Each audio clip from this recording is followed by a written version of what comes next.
Bonjour, Bonjour, je vais vous laisser vous présenter en préambule, s'il vous plaît. Pierre-Michel Lorca, je suis psychiatre, chef de service au CHU de Clermont-Ferrand. Et vous avez écrit Psychiatrie, l'état d'urgence. Alors, ça veut dire que je crois qu'on est une personne sur 6 à peu près touchée par des problèmes psychiatriques, si j'ai bien lu. En effet, en France. la psychiatrie, c'est un mot souvent qui fait peur et on pense à des pathologies, on va dire, les plus graves.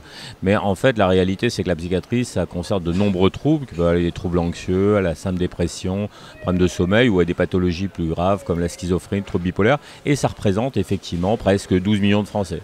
Oui, donc c'est pas anecdotique.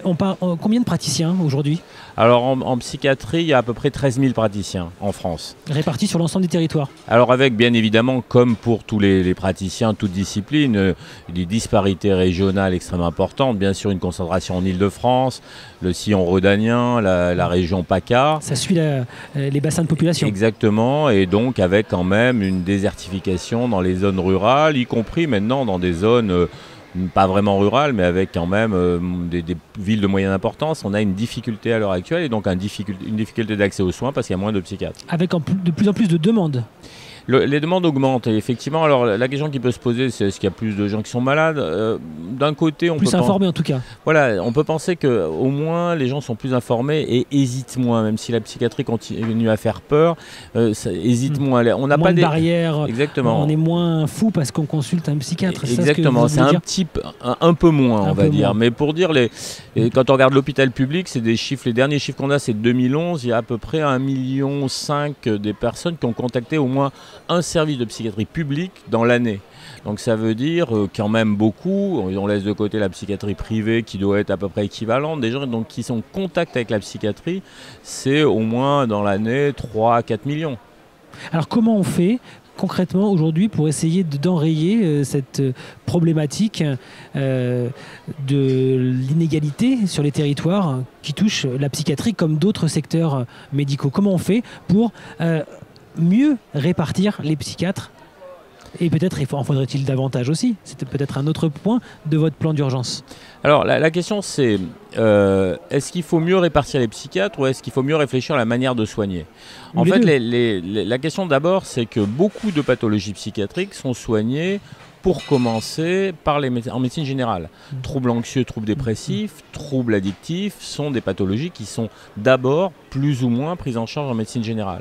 Donc il y a nécessité d'une articulation de meilleure qualité entre les praticiens de médecine générale et les dispositifs psychiatriques en appui, réfléchir à des modalités d'organisation justement qui permettent d'utiliser les compétences de chacun. Donc ça c'est un premier point. Ça c'est après, un premier point. Vous évoquiez tout à l'heure l'éducation, l'enseignement médical. Peut-être que là il y a des choses aussi à aller chercher de ce côté-là. Et bien justement, c'est-à-dire qu'en amont de l'organisation par exemple en médecine générale, c'est-à-dire plus former, plus définir quels sont les besoins en termes de connaissances des praticiens de médecine générale dans le domaine de la psychiatrie.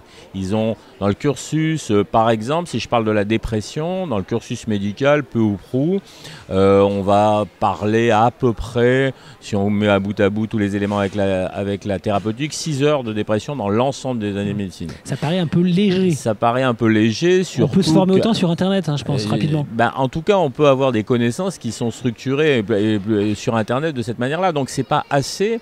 En même temps, un praticien de médecine générale, un médecin apprend beaucoup de choses. Donc, probablement que dans la partie qu'on appelle anciennement l'internat, les étudiants de 3e cycle, après la 6e année, 7e, 8e, 9e année, il faut, en médecine générale, renforcer les connaissances spécifiques des pathologies auxquelles ils sont plus confrontés. Comme je l'ai cité tout à l'heure, troubles anxieux, troubles dépressifs, pathologies addictives, qui représentent la plainte psychique, on va dire, représente à peu près 30% de leur clientèle. Ce qui est énorme. Un patient qui vient en médecine générale sur 3 a une plainte d'origine psychique. Et ils voient dans leur clientèle, il y a au moins 15 à 20% qui ont un trouble psychiatrique. Donc changer pour essayer d'améliorer le système. J'ai une question pour clôturer cet échange. Certains parlent de maladies de notre époque, les troubles psychiatriques, les écrans notamment.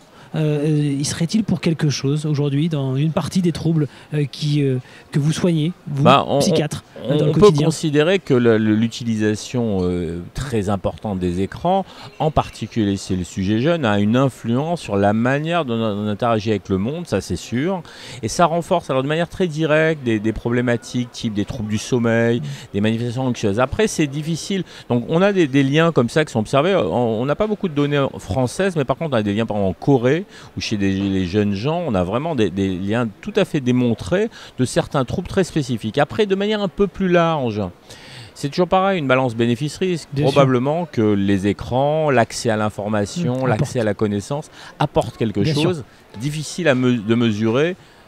Comment sortir de cette balance? C'est un élément parmi d'autres qui explique la montée en puissance des troubles et en tout cas donc les solutions que vous proposez pour essayer d'aller vers une urgence, pour réformer tout ça et essayer de changer la donne. Exactement, pour modifier, pour sortir de cet état d'urgence en essayant justement d'avoir des propositions et pas simplement d'une contestation ou une plainte qui ne permet pas de faire avancer le système. Plan d'urgence, psychiatrie, l'état d'urgence, pardon. Merci beaucoup Pierre-Michel Lorca. Au revoir.